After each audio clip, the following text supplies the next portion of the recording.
Hello and welcome back to the Toffee Blues YouTube channel, your source for all things Everton. My name is Thomas, back on the channel today with another opposition view. Our tricky December run is continuing with another team in excellent form, of course. We didn't do too badly against Chelsea, but we're coming up against third in the table now. High-flying Leicester City, joined today by Lee. Lee, thanks for coming on. Tell us a bit about yourself, introduce your channel. Yeah, thank you for having me. It's the second time I think I've been on the Toffee Blues, to be fair.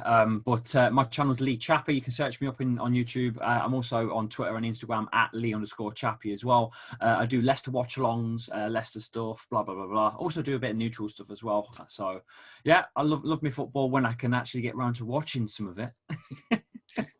Yeah, of course. And obviously Leicester are doing very well. So I'd imagine it's a great time to be a Leicester fan channel.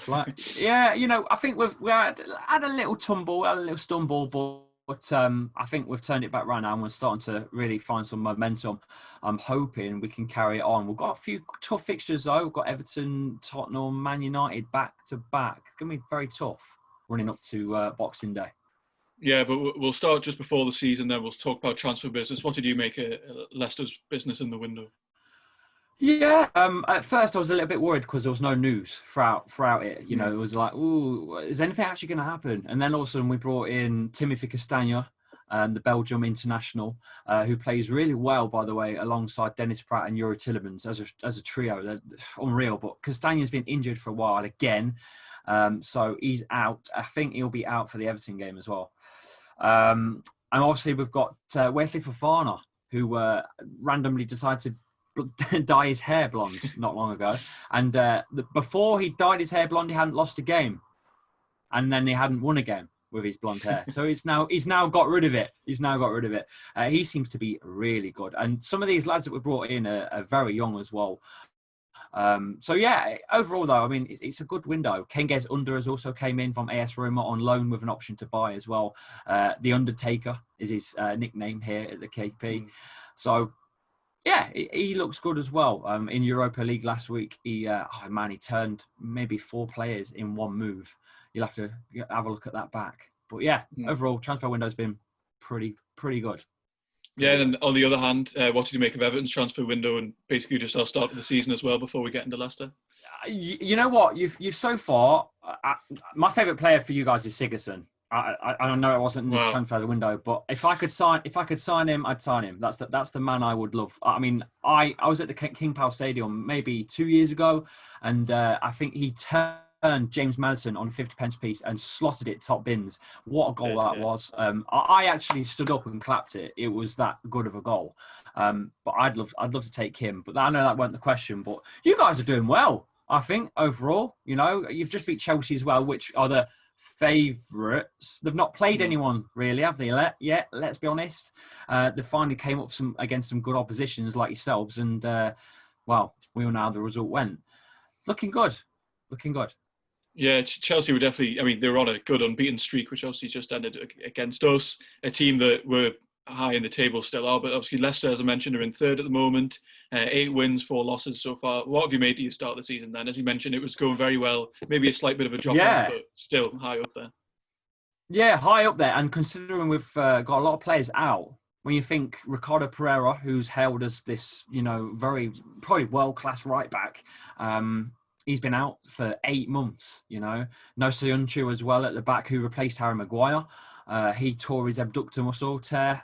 You've got Ndidi, who was also out for quite a while as well. He did the same injury, to be fair, Soyuncu. So 2 injuries in the same injury on 2 players.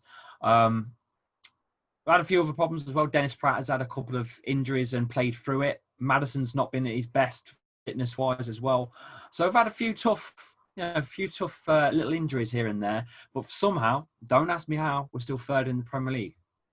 Yeah, doing very well, and I'm sure a lot of that comes down to Brendan Rodgers as well. Of course, he did a brilliant job last season. He's continuing to do it this season. What have you made of his time as the Leicester manager? Yeah, he's grabbed the Claude Puel by the balls. Claude Puel brought this possession-style football in at Leicester.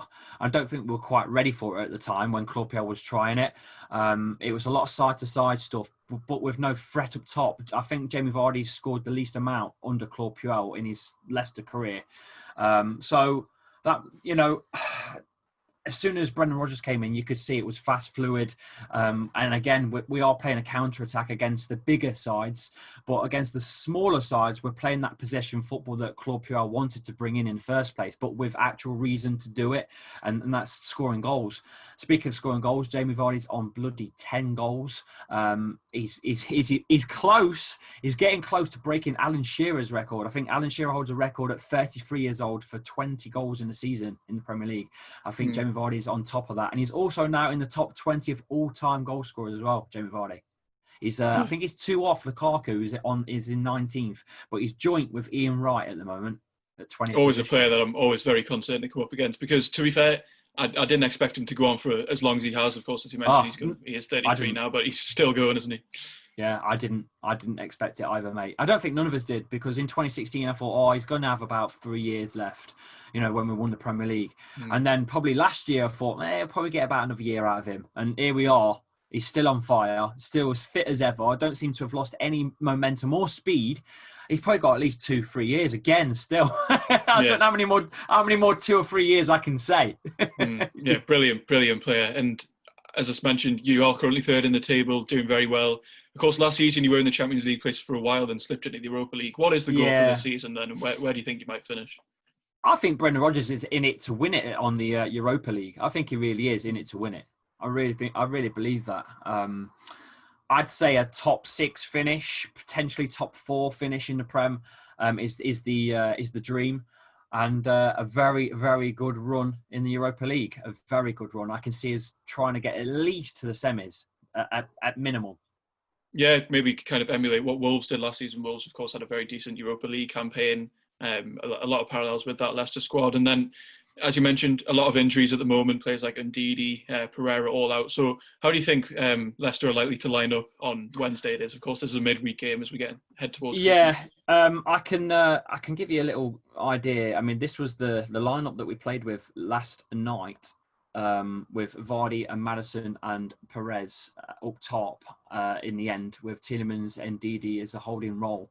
James Justin and Michael Bryan playing as wing-backs with 3 centre-backs. But Evans has picked up his 5th yellow card. So I don't think Evans is eligible to play, in all honesty.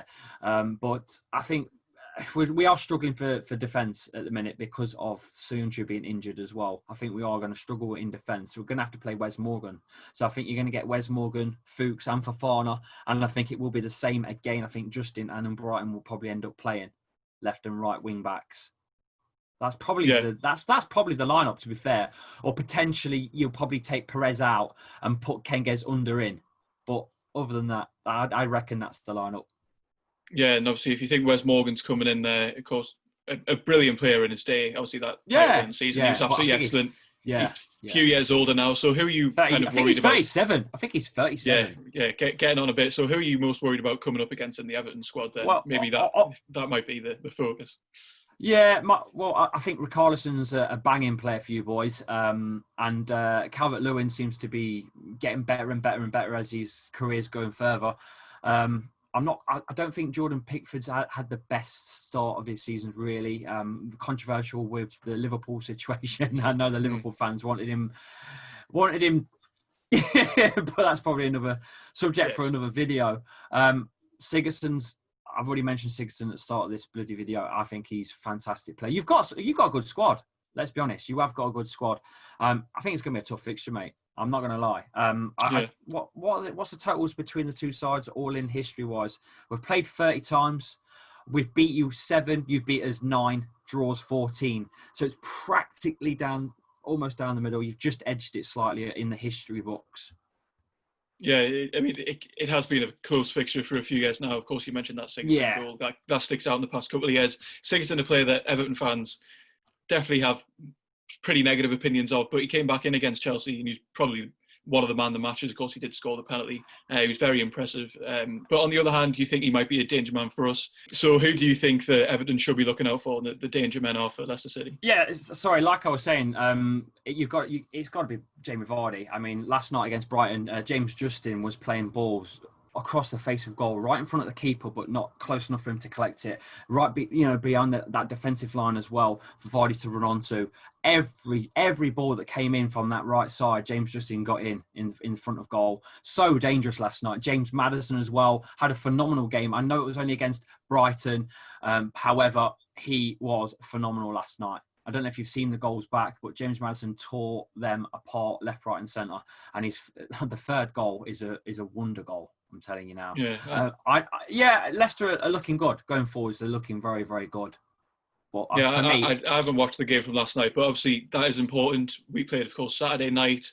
We have that extra day of rest. Do you think how much of an influence do you think that'll have on a very busy period of games? Yeah, Leicester have had quite a fair few fixtures as well, with Europe as well. So maybe the gas is starting to, seep out a little bit, and we're running out of energy. I don't know how it's going to really affect it. It's a lot of games now in December, isn't it?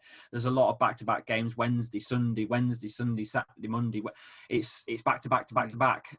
So I think you might have a little bit more, stamina in yourselves, but Leicester seem like they're full of energy last night against Brighton. They looked full of energy.